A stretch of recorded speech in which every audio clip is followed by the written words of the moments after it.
Patan city traffic police દ્વારા માર્ગ સલામતીને વધુ મજબૂત બનાવવા માટે એક અનોખી અને પ્રશંસનીય પહેલ કરવામાં આવી છે।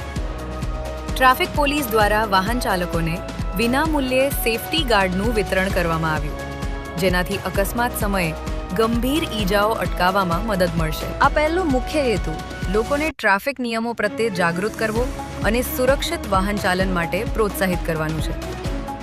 ટ્રાફિક પોલીસના આ પ્રયાસને શહેરવાસીઓ દ્વારા વ્યાપક પ્રશંસા મળી રહી છે। પાટણ સિટી ટ્રાફિક પોલીસ દ્વારા માર્ગ સલામતીને વધુ મજબૂત બનાવવા માટે એક અનોખી અને પ્રશંસનીય પહેલ કરવામાં આવી છે। ટ્રાફિક પોલીસ દ્વારા વાહન ચાલકોને વિનામૂલ્યે સેફટી ગાર્ડનું વિતરણ કરવામાં આવ્યું, જેનાથી અકસ્માત સમયે ગંભીર ઈજાઓ અટકાવવામાં મદદ મળશે। આ પહેલનો મુખ્ય હેતુ લોકોને ટ્રાફિક નિયમો પ્રત્યે જાગૃત કરવો અને સુરક્ષિત વાહન ચાલન માટે પ્રોત્સાહિત કરવાનું છે।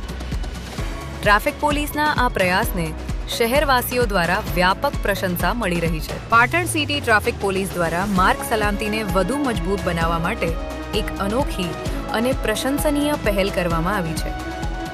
ટ્રાફિક પોલીસ દ્વારા વાહન ચાલકોને વિનામૂલ્યે સેફટી ગાર્ડનું વિતરણ કરવામાં આવ્યું, જેનાથી અકસ્માત સમયે ગંભીર ઈજાઓ અટકાવવામાં મદદ મળશે। આ પહેલનો મુખ્ય હેતુ લોકોને ટ્રાફિક નિયમો પ્રત્યે જાગૃત કરવો અને સુરક્ષિત વાહન ચાલન માટે પ્રોત્સાહિત કરવાનું છે। ટ્રાફિક પોલીસના આ પ્રયાસને શહેરવાસીઓ દ્વારા વ્યાપક પ્રશંસા મળી રહી છે।